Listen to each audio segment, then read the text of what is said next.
दोस्तों आज की वीडियो में आपको USSR union of Soviet socialist Republic की कंप्लीट हिस्ट्री बताएंगे।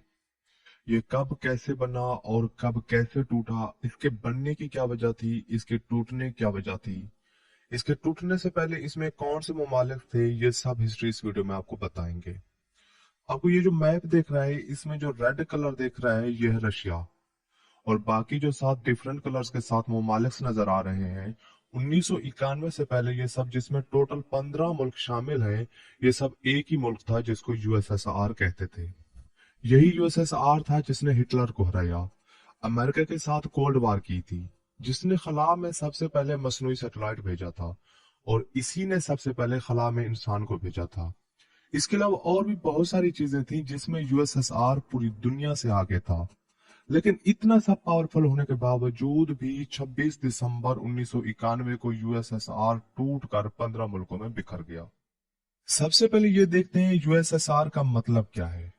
यूएसएसआर को union of Soviet socialist Republic कहते हैं, जिसमें सोवियत का मतलब है कानून बनाने वाला, सोशलिस्ट यानी माशरती या माशरे के लिए, और रिपब्लिक यानी जमहूरी, जिसको आसान अल्फाज में यूं कहेंगे कि ऐसा इत्तेहाद जिसमें एक बंदा पूरे माशरे के लिए कानून बनाए जो इसके इत्तेहाद में शामिल हो। इस यूएसएसआर का जो मुल्क हिस्सा थे वो सब अपने ही रूल्स फॉलो करते थे, लेकिन इन सब को कंट्रोल यूएसएसआर करता था। यूएसएसआर की हिस्ट्री को समझने से पहले हमें वर्ल्ड वार वन में जाना होगा, तब हमें यूएसएसआर की हिस्ट्री सही से समझ आएगी। 1914 से पहले रशिया एक बहुत ही वसी मुल्क था जो अफगानिस्तान से लेकर नॉर्वे तक फैला हुआ था, जिसमें फिनलैंड और पोलैंड भी शामिल थे, और जो यूएसएसआर के कंट्रीज थे वो भी इसमें शामिल थे।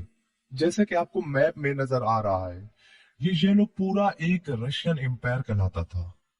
यूएसएसआर में जो कंट्रीज शामिल थे उनमें Russia, Kazakhstan, Armenia, Ukraine, Uzbekistan, Tajikistan, Latvia, Belarus, Azerbaijan, Lithuania, Estonia, Georgia, Turkmenistan, Kyrgyzstan, Moldova शामिल थे। 1914 में वर्ल्ड वार वन हुई। रशिया इस जंग में कूद पड़ा। उस वक्त रशिया में निकोलस II हुक्मरान था। ये रशिया की सबसे बड़ी गलती थी जिसकी भारी कीमत चुकानी पड़ी रशिया को। जर्मनी से रशिया को शिकस्त हुई और जर्मनी और रशिया के दरमियान एक जंग बंदी का मुआहदा हुआ, जिसे ब्रेस्ट लिटवस कहते हैं, जिसमें रशिया के टुकड़े होने का आगाज यहीं से हुआ। इस मुआहदे की शर्त के हिसाब से रशिया ने यूक्रेन, जॉर्जिया को आजाद कर दिया, और पोलैंड और बाल्टिक रियासतें जिनमें लिथुआनिया, लातविया और एस्टोनिया को जर्मनी और ऑस्ट्रिया और हंगरी के हवाले कर दिया, और कर्स, अर्दान और बातोम को तुर्की के हवाले कर दिया। इस जंग में कूदना रशिया के लिए बहुत ही खतरनाक साबित हुआ, जिसकी वजह से रशिया में गुर्बत और बेरोजगारी अरूज पर पहुंच गई, और बहुत सारे इलाकों से भी रशिया को हाथ धोना पड़ा।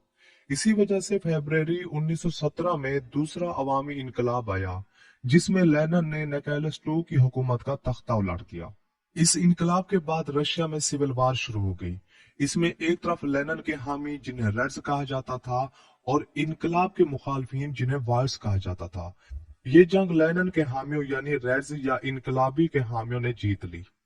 1917 के बाद बाकी इलाके भी रूस से अलग हो चुके थे, लेकिन लेनिन ने 30 दिसंबर 1922 को यूएसएसआर यानी सोवियत यूनियन की बुनियाद रखी, और एक एक करके सब ममालिक को जो वर्ल्ड वार वन से पहले रशिया का हिस्सा थे उनको रशिया में शामिल किया जाने लगा, और फिर 1940 तक सब रियासतें यूएसएसआर का हिस्सा बन गईं।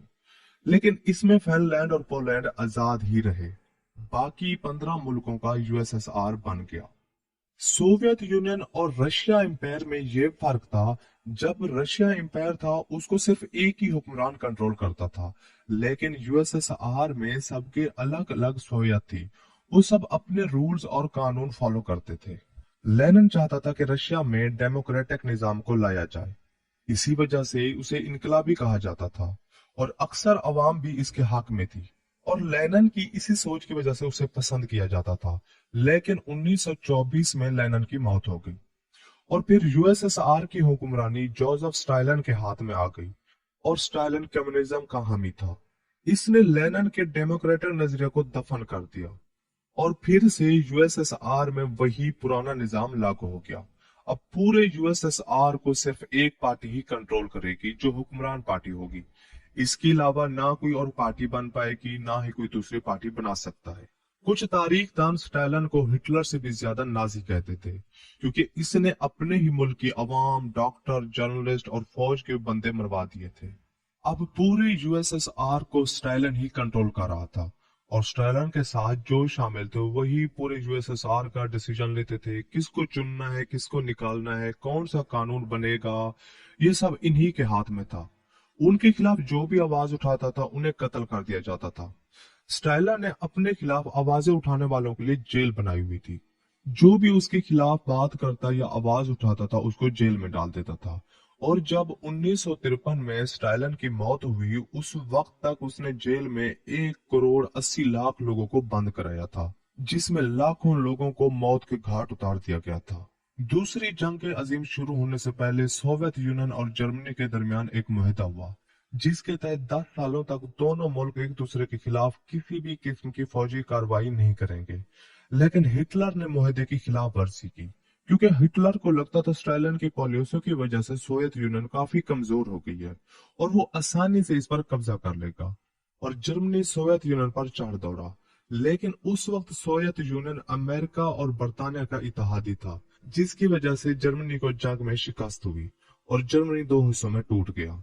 और सोवियत यूनियन ने मशरकी जर्मनी पर कब्जा कर लिया और मगरबी जर्मनी पर अमेरिका और बरतानिया का कब्जा हो गया।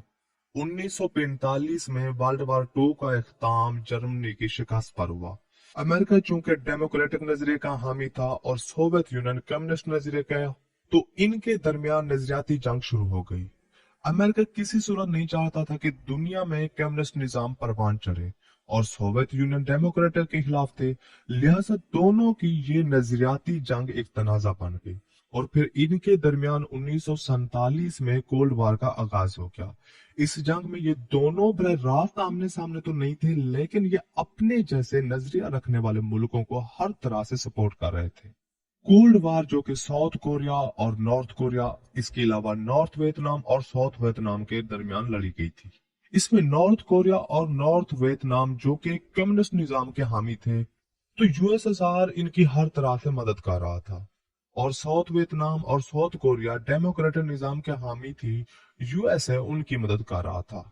अमेरिका को यूएसएसआर का बहुत ही ज्यादा डर था, क्योंकि ये हर लिहाज से एक दूसरे को शिकस्त देना चाहते थे। इस वजह से अमेरिका ने खुद को महफूज बनाने के लिए दूसरे मगरबी यूरोपियन कंट्रीज के साथ मिलकर, जिनमें Canada, Denmark, United kingdom, Norway शामिल हैं, कुल 12 मुल्कों का इत्तेहाद था, 1949 में नेटो इत्तेहाद बना लिया।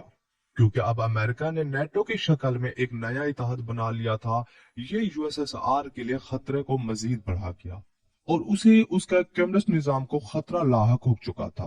तो खुद को बचाने और अमेरिका को टक्कर देने के लिए यूएसएसआर ने दूसरे मशरकी यूरोपियन कंट्रीज, जिनमें Albania, Bulgaria, east Germany, Hungary और पोलैंड शामिल थे, इन्होंने 1955 में वार्सा पैक्ट पर साइन कर दिया और यूएसएसआर का भी एक नया इत्तेहाद बन गया।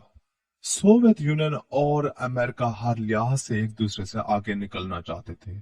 उस दौर में ये दो आलमी ताकतें टेक्नोलॉजी में भी एक दूसरे को शिकस्त देना चाहती थी।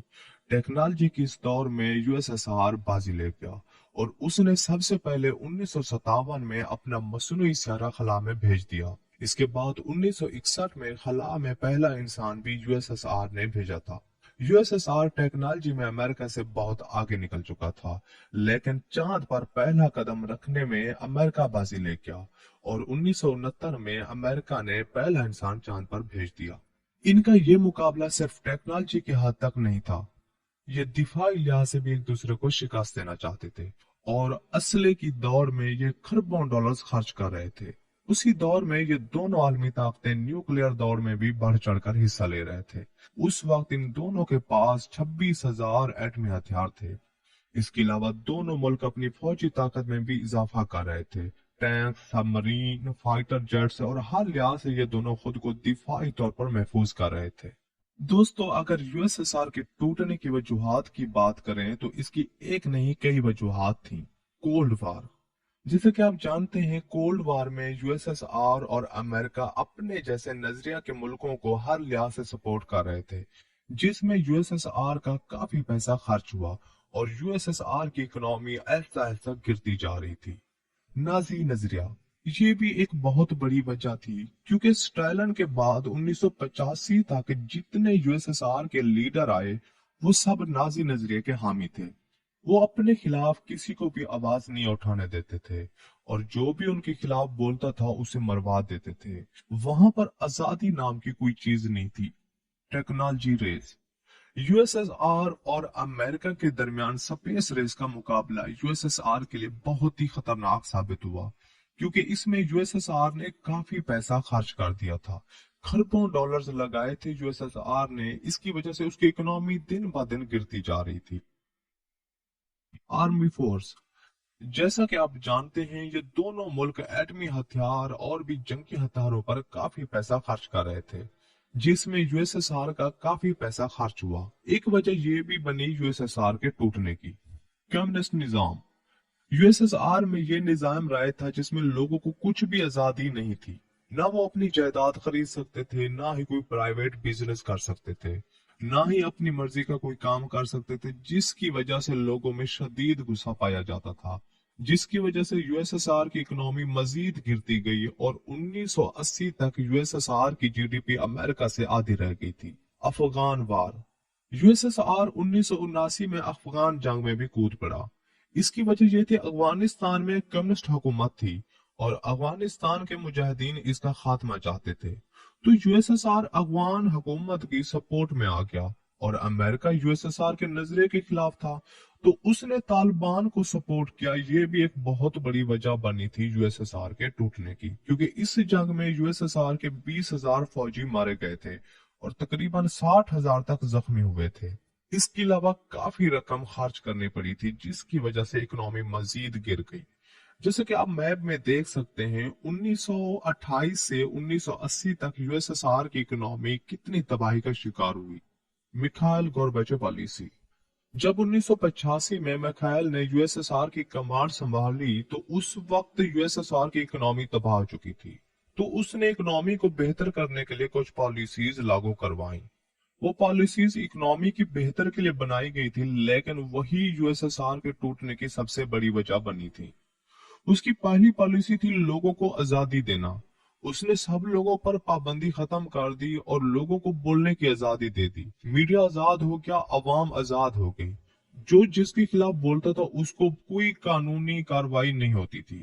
तो लोगों ने हुकूमत के खिलाफ सड़कों पर मुजाहरे शुरू कर दिए, क्योंकि यूएसएसआर की इकोनॉमी बहुत ही ज्यादा गिर चुकी थी। जिन 15 मुल्कों से मिलकर यूएसएसआर बना था, उन्होंने आजादी के लिए आवाजें उठाना शुरू कर दी, क्योंकि वो एक किस्म से कैद की जिंदगी गुजार रहे थे। उनको बोलने की, कारोबार करने की कोई भी आजादी नहीं थी, जिसकी वजह से उन मुल्कों से आजादी की आवाजें उठने लगी और हुकूमत के खिलाफ मुजाहरे शुरू हो गए। दूसरी जो पॉलिसी थी वो वोट की आजादी थी।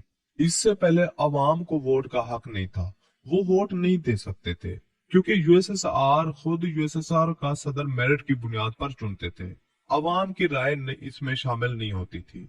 मिखाइल ने लोगों को वोट की आजादी दे दी। अब यूएसएसआर में 2 कैंडिडेट होंगे, अवाम जिसको वोट से चुनेगी वही यूएसएसआर की कमांड संभालेगा। इसके अलावा लोगों को अपने प्राइवेट कारोबार करने की भी इजाजत दे दी गई और यूएसएसआर में बैरूनी सरमायाकारी की भी इजाजत दे दी गई।